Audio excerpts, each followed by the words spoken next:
আসসালামু আলাইকুম। আপনারা দেখছে আবু হুজাইফা দি ইসলামিক চ্যানেল।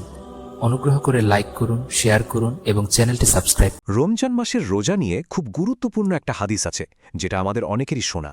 আজকে আমরা এই হাদিসটার গভীরে যাব, এর প্রতিটি অংশ ভেঙে ভেঙে বোঝার চেষ্টা করব। চলুন তাহলে শুরু করা যাক। এই যে উক্তিটা দেখছেন, এটাই কিন্তু আমাদের আজকের আলোচনার মূল ভিত্তি। এটা সহিহ আল বুখারীর ৩৮ নম্বর হাদিস, আর এটা বর্ণনা করেছেন সাহাবী আবু হুরায়রা রাজিয়াল্লাহ। দেখুন, ছোট্ট একটা বাক্য, কিন্তু এর মধ্যেই রোজার মূল স্পিরিট আর তার যে কি বিশাল পুরস্কার সব বলে দেওয়া হয়েছে। আমরা এর প্রত্যেকটা শব্দ ধরে ধরে দেখব। তো এই যে কথাটা আমরা পড়লাম, এর উৎসটা কি? এটাকে বলা হয় হাদিস। এখন প্রশ্ন হলো, হাদিস জিনিসটা আসলে কি, আর কেনই বা এটা এত গুরুত্বপূর্ণ? চলুন এই বিষয়টা একটু পরিষ্কার করে নিই। খুব সহজ করে বললে, হাদিস হল আমাদের নবী মোহাম্মদ সাল্লাল্লাহু আলাইহি ওয়াসাল্লামের কথা, তার কাজ বা তিনি কোনো কিছুতে সম্মতি দিয়েছেন তারই রেকর্ড। কোরআনের পর ইসলামে জীবন পরিচালনার জন্য এটাকেই সবচেয়ে বড় উৎস হিসেবে ধরা হয়। তার মানে আমরা যখন কোনো হাদিস নিয়ে কথা বলছি, আমরা আসলে খুব গুরুত্বপূর্ণ একটা ধর্মীয় নির্দেশনা নিয়ে কথা বলছি। আচ্ছা, এই হাদিসটার কিন্তু একটা বিশেষ কোয়ালিটি আছে, এটাকে সহি বলা হয়। সহি একটা আরবি শব্দ, যার মানে হলো একদম খাঁটি বা অথেন্টিক। হাদিস যাচাই বাছাইয়ের যে বিশাল প্রক্রিয়া আছে, সেখানে যে হাদিসগুলো কোয়ালিটির দিক থেকে একদম টপ লেভেলে থাকে, সেগুলোকে সহি বলা হয়। মানে এর নির্ভরযোগ্যতা নিয়ে কোনো প্রশ্ন নেই। বেশ, তাহলে চলুন এবার মূল হাদিসটায় ফিরে যাই। এর প্রথম অংশটা দেখি, যেটা আমাদের মূল কাজটার কথা বলছে। এখানে দেখুন, খুব পরিষ্কারভাবে একটা কাজের কথা বলা হয়েছে, সেটা হলো রমজান মাসে রোজা রাখা। মানে ফজর থেকে মাগরিব পর্যন্ত না খেয়ে থাকা, পান করা থেকে বিরত থাকা।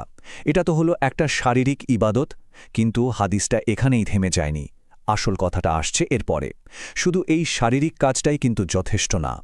ঠিক এখানেই হাদিসটার আসল মেসেজটা লুকিয়ে আছে। মানে শুধু না খেয়ে থাকলেই হবে না, এই শারীরিক কাজের সাথে দুটো ভেতরের মানে আধ্যাত্মিক শর্ত জুড়ে দেওয়া হয়েছে। আর এই দুটো শর্তই কিন্তু একটা সাধারণ উপোসকে একটা বিশেষ ইবাদাতে পরিণত করে। এই স্লাইডটা দেখুন, কি সুন্দরভাবে বিষয়টাকে তুলে ধরেছে।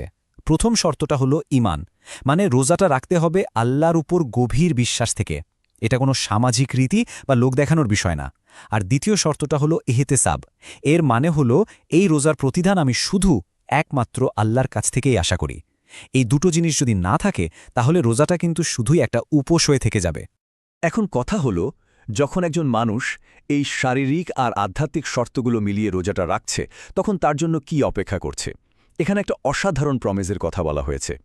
তো প্রশ্ন আসেই, তাই না, যে এত কষ্ট করে এত আন্তরিকতার সাথে যে রোজাটা রাখা হলো, তার আসল প্রতিদানটা কি? হাদিসটা এর খুব শক্তিশালী আর পরিষ্কার একটা উত্তর দেয়। আর উত্তরটা হলো এটাই, তার পেছনের সব গুনাহ ক্ষমা করে দেওয়া হবে। ভাবা যায়, যে ব্যক্তি ঈমান আর সওয়াবের আশায় রমজানের রোজা রাখল, তার অতীতের সমস্ত গুনাহ মাফ। এটা আসলেই একটা বিশাল ঐশ্বরিক প্রতিশ্রুতি, যা রোজার গুরুত্বকে অন্য এক উচ্চতায় নিয়ে যায়। আমরা আলোচনার প্রায় শেষ দিকে চলে এসেছি।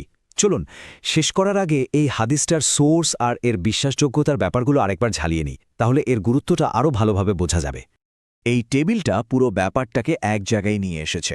দেখুন, এটা নেওয়া হয়েছে সাহিহ আল বুখারী থেকে, যেটা কিনা সবচেয়ে নির্ভরযোগ্য হাদিসের বই। যিনি বর্ণনা করেছেন তিনি হলেন বিখ্যাত সাহাবী আবু হুরায়রা রাদিয়াল্লাহ। আর এর স্টেটাস হল সাহিহ, মানে সর্বোচ্চ পর্যায়ের অথেন্টিক। এই সব কিছু মিলিয়েই কিন্তু হাদিসটার একটা অকাট্য অবস্থান তৈরি হয়। সবশেষে এই হাদিসটা আমাদের একটা গভীর প্রশ্নের সামনে এনে দাঁড় করায়। আচ্ছা, একটা আপাত দৃষ্টিতে সাধারণ শারীরিক কাজ, যেমন ধরুন না খেয়ে থাকা, সেটা কিভাবে শুধু নিয়তের কারণে, মানে ভেতরের ইচ্ছার কারণে একটা বিশাল আধ্যাত্মিক বিজয়ে পরিণত হতে পারে? কিভাবে এটা আমাদের সব পাপ মুক্তির কারণ হয়ে দাঁড়ায়? এই চিন্তাটাই হয়তো এই হাদিসের সবচেয়ে বড় শিক্ষা।